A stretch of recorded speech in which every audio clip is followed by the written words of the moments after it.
He's jumped. He's jumped to his death.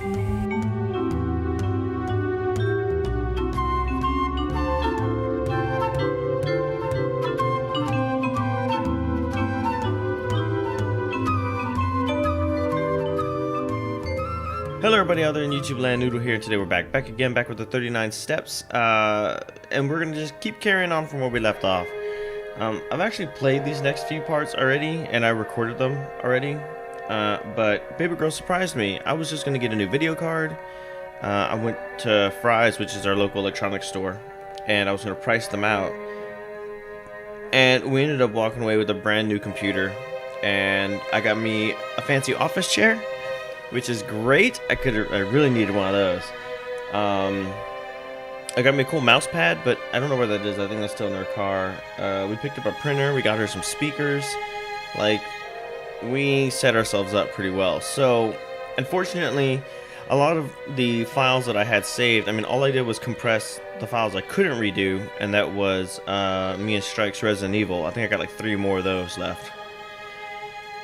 But I recorded like 3 or 4 episodes of the 39 steps, but realistically I would have spent all night compressing them before I even had a chance to even start uploading anything to my new computer, and I'm playing on my new computer. So there we go. I chose that. 39 steps, realistically I'm just clicking to the left until I get back here. So alright, here we go. So forgive me if my witty banter isn't that great for the next few episodes, because I used all my good material on footage that you will never see. But here we go. Oh, shit, sorry. Sanctuary of the Inn. With a considerable distance between himself and his pursuers, Handy makes this next move. Right. Sanctuary of the Inn. Sunday, 24 May 1914. Galloway, Scotland. If you guys remember from last time, he ran away and then he came back to the train station to backtrack. Everybody would think he'd moving north, and in fact he's kind of moving to Scotland. So there we go. The occupants of the carriage were an old shepherd and his dog, a wall-eyed brute I mistrusted. The man was asleep, and on the cushions beside him was that morning Scotsman.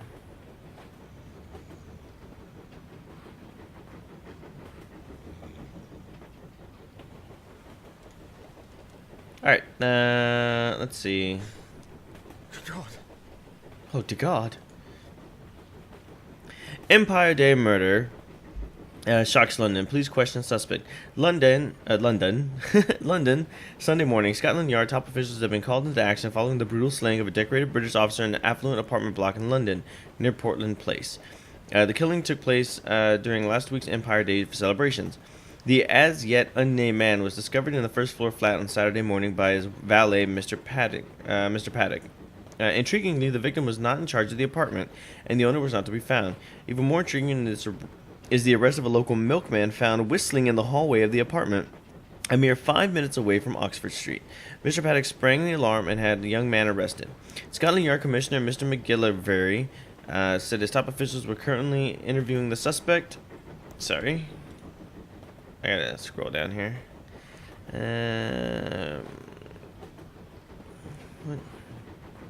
We're currently interviewing the suspect.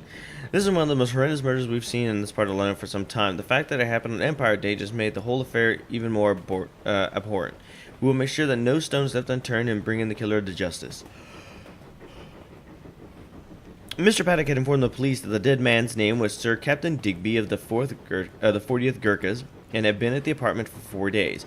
As yet, Scotland Yard has been unable to confirm the identity. The details of the murder are also sparse.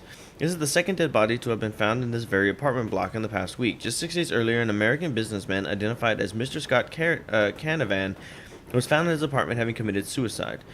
Neighbor Miss Twinson said, "I've never seen anything like it. This is a respectable part of the city, safe behind closed doors, at least until now. I'm all shook up. I've canceled my milk order." Oh my God. McGillivray assured residents that there's nothing to be concerned about and that there are no apparent connections between the death and the latest killing is most likely a result of a financial dispute. Alright, so they're blaming him for that kind of stuff. There was something up here. Suffrage outages, missing airmen. If y'all want to read this, that's great. Y'all can pause it and read it. There we go. Just in case you want to get the bottom there. Alright. Back. That's fine. We're not going to read the rest of that. What else is here? This cane. I could smell the alcohol on his breath. Stupid dog. Make me look bad. We were approaching the station at which I got out yesterday.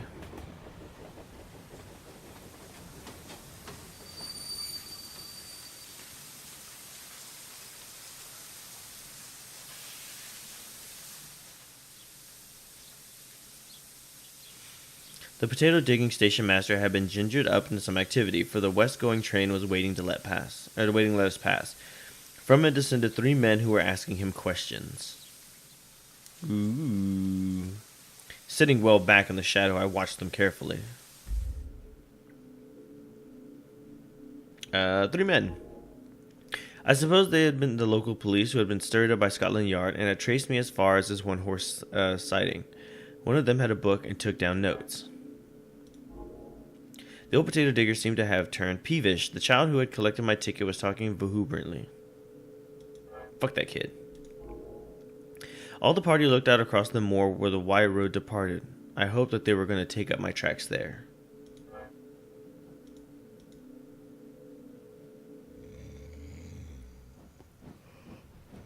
As we moved away from the station, the old shepherd began to stir.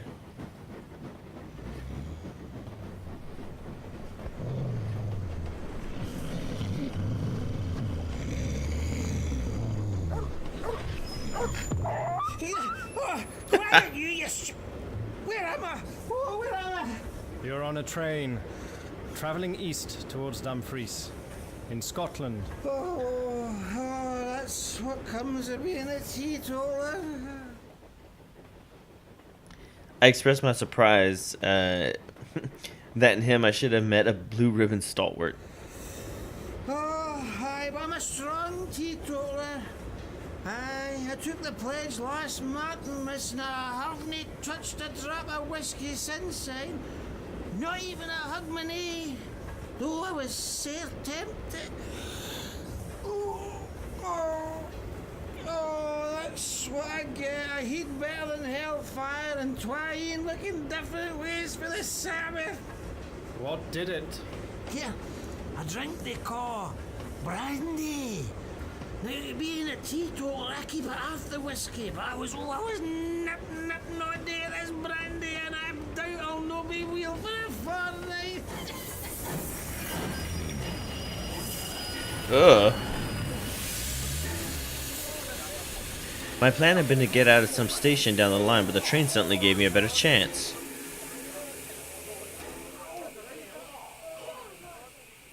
I looked out and saw that every carriage window was closed and that no human figure appeared in the landscape.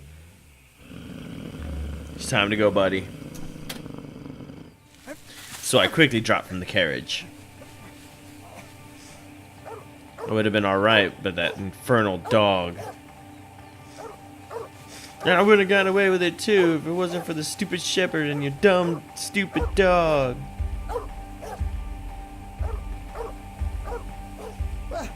Where am I? Oh, where am I? He's jumped. He's jumped to his death. All 7 feet of my death. I could not have made a more public departure if I had left with a burglar and a brass band. Happily, the drunken shepherd provided a diversion. He and his dog, which was attached by a rope to his waist, suddenly cascaded out of the carriage.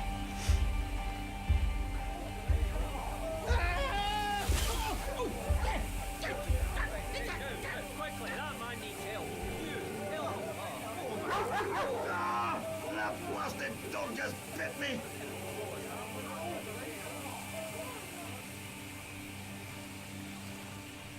They had forgotten me.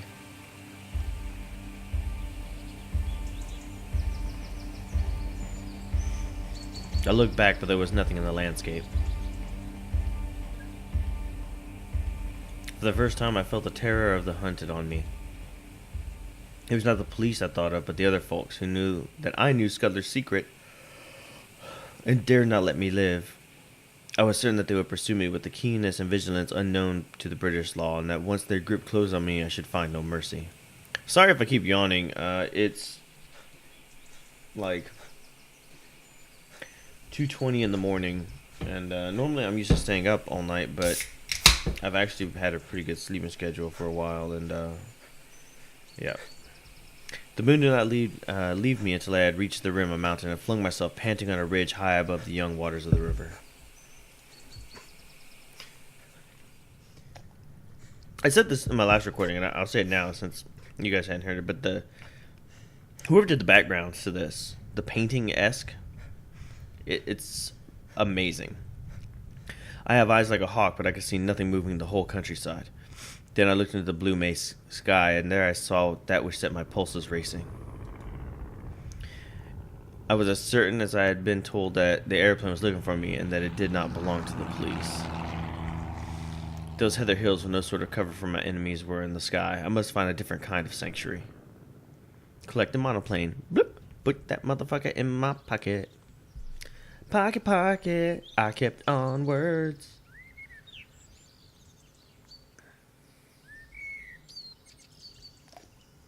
About 6 in the evening, I came out of the moorland.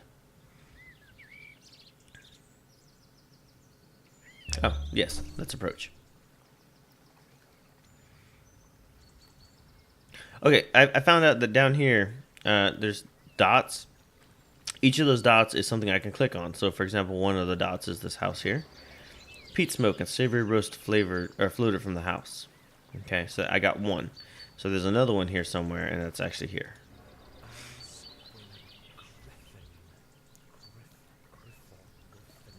As when a griffin through the wilderness with winged step. As when a griffin through the wilderness with winged step o'er hill and moory dale pursues the Arimasping.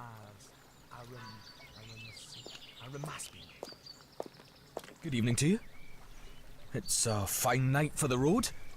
Is that place an inn? At your service. I'm the landlord, sir. And I hope you will stay the night, for, to tell you the truth, I've had no company for a week. Collect the innkeeper. Boop. In my pocket. I pulled myself up on the parapet of the bridge and filled my pipe. I began to detect an ally. You're young to be an innkeeper? My father died a year ago and left me the business. I live there with my grandmother. It's a slow job for a young man, and it wasn't my choice, the profession. Which was? He actually blushed. I want to write books. And what better chance could you ask? Man, I've often thought that an innkeeper would make the best storyteller in the world. Oh, not now. Maybe in the old days when you had pilgrims and ballad makers and highwaymen and mail coaches on the road. But not now. Nothing comes here but motor cars full of fat women who stop for lunch and a fisherman or two in the spring and the shooting tenants in August. There's not much material to be got out of that. I want to see life, to travel the world and write things like Kipling and Conrad. But the most I've done yet is to get some verses printed in Chambers' journal. I looked at the inn standing golden in the sunset against the brown hills. I've knocked a bit about the world, and I wouldn't despise such a hermitage. Do you think that adventure is only found in the tropics or among gentry in red shirts? Maybe you're rubbing shoulders with it at this moment. That's what Kipling says. Brother romance, and all unseen bromance brought up the 915. Yes. Bromance. Here's a true tale for you then. And a month from now, you can make a novel out of it.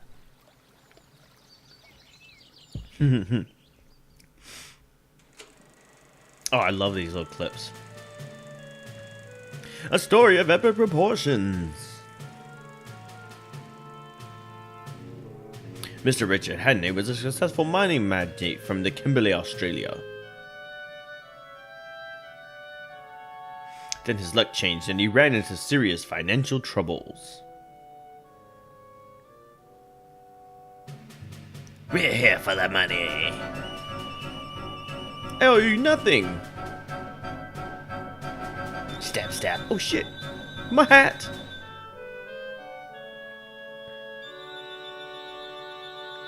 thugs chase Henny across the Kalahari to the German Africa, pursuing him across the ocean. Toot toot. From Australia, past New Zealand, around Tasmania. Seems the long way to go.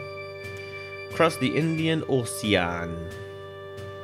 To Madagascar, German Southwest Africa.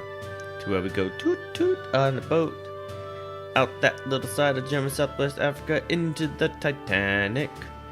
Going to the ocean, past Brazil, and stopping in the middle of the Atlantic.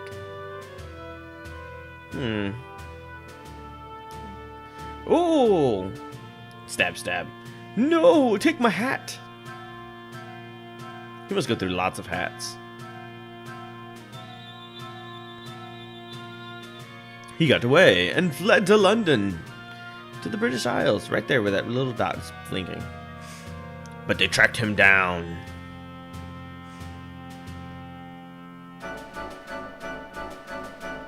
My hat! Yes, your hat. They had killed his friend and were chasing Henny yet.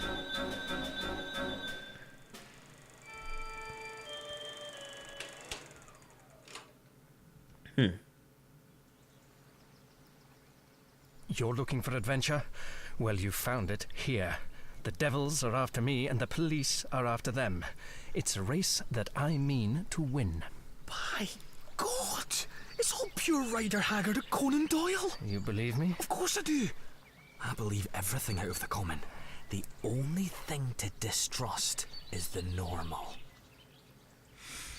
I said this before, and I'll say it again. Hang on.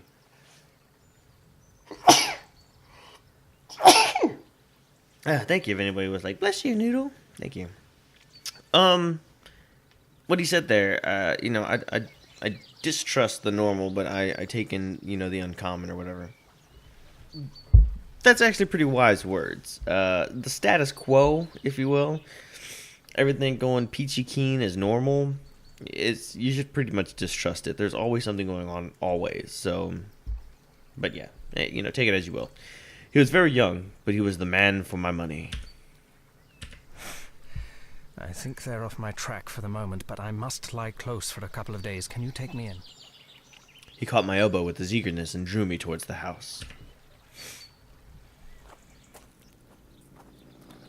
As I entered the inn porch, I heard from far off the beat of an engine.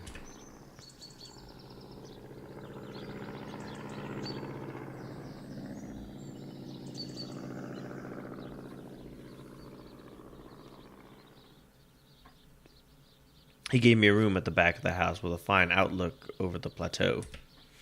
I smoked in a chair until daylight, for I could not sleep.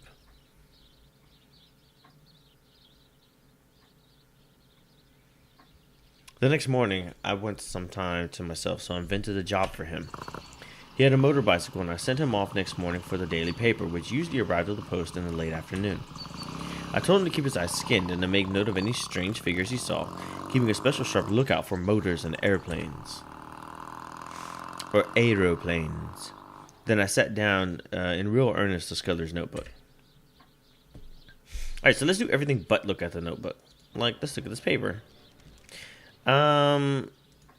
Portland Palace murder.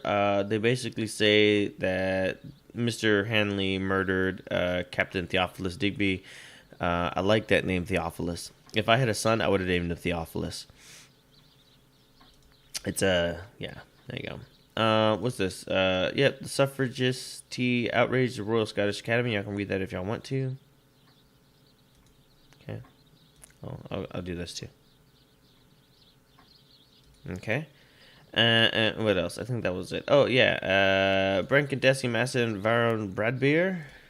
He's going to play in a tournament. That's awesome. And then, here we go. The Balkans, the Albanian revolt. Rebels released prisoners. There you go. I made a comment about reuters. And then the Karolides. If you remember, this was something important. Okay. And then we'll go down here. I'm pretty certain I'm cutting off stuff, but you guys can get the gist of it.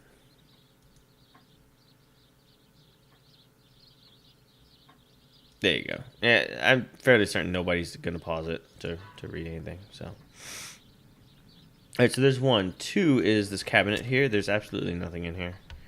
All right, that's fine. And then we're going to look at the table. And there's 3 things up here. So one of them is this thing. Hills of Home.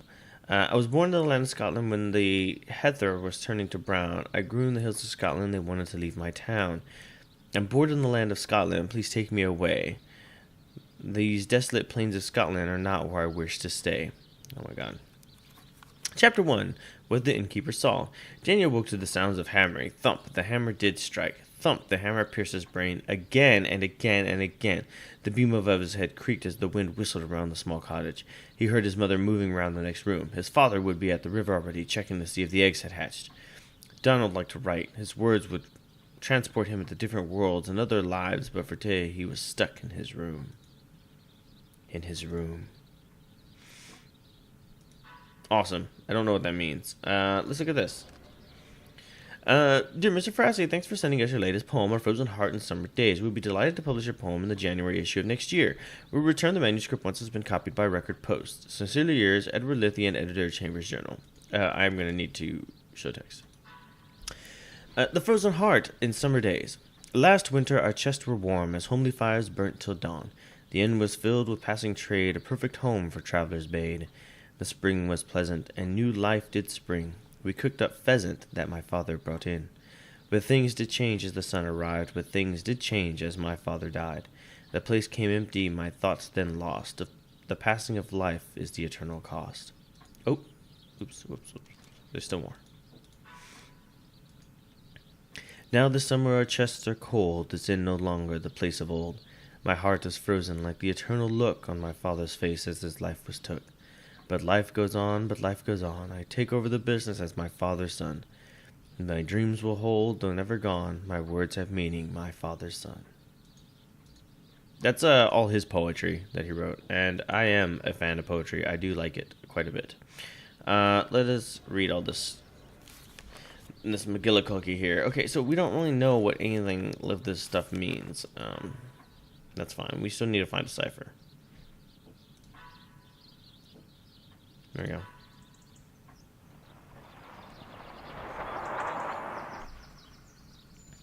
I glanced out the window.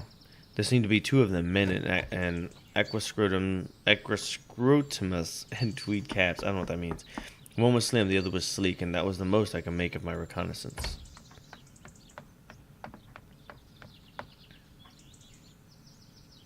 Ten minutes later, the innkeeper slipped into the room, his eyes bright with excitement.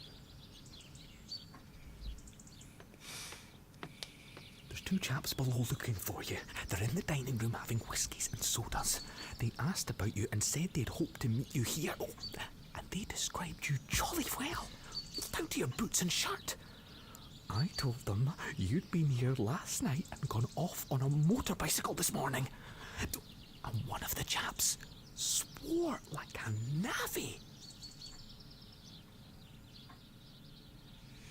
I made him tell me what they looked like. One was dark-eyed, thin fellow with bushy eyebrows. The other was always smiling and lisped in his talk. Neither was any kind of foreigner. On this, my young friend was positive. I took a bit of paper and wrote words in German as if they were part of a letter. Take this down and say it was found in my bedroom and ask them to return it to me if they overtake me. Okay. Okay. Blackstone. Scudder got onto this, but he cannot act for a fortnight. I doubt if I can do any good now, especially as Carlisle is uncertain about his plans. But if Mr. T advises, I will do the best I...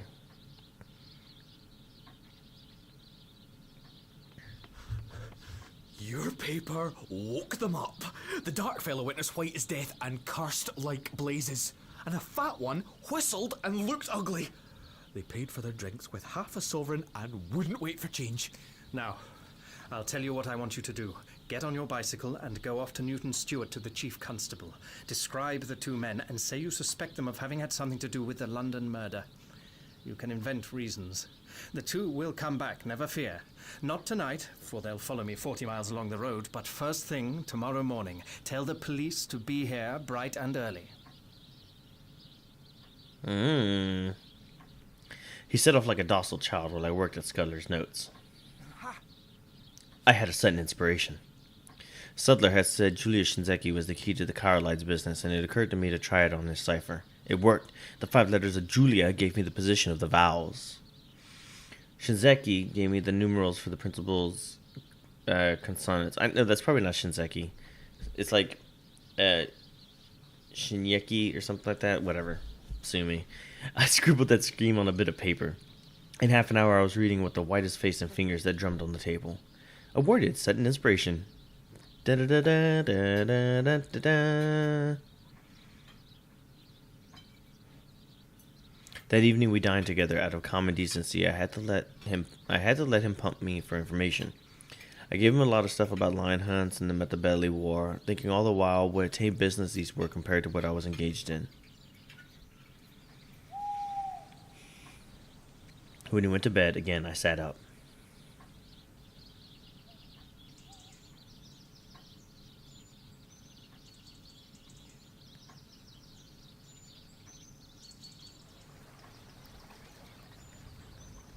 I had finished Scudler's book. New event, a pack of lies. Alrighty, I think that's going to be it for now. Yeah, that was a really long chapter. The next ones are going to be kind of short from what I can remember. So thank you everybody, thank you for joining me, thank you for watching the 39 steps. When we come back, we're going to go see what the pack of lies is all about. And hopefully we're just going to be able to get away from the inn and get away from the bad guys too. So yeah. Thank you everybody, thank you for watching, and I will catch you all next time. Peace out everybody.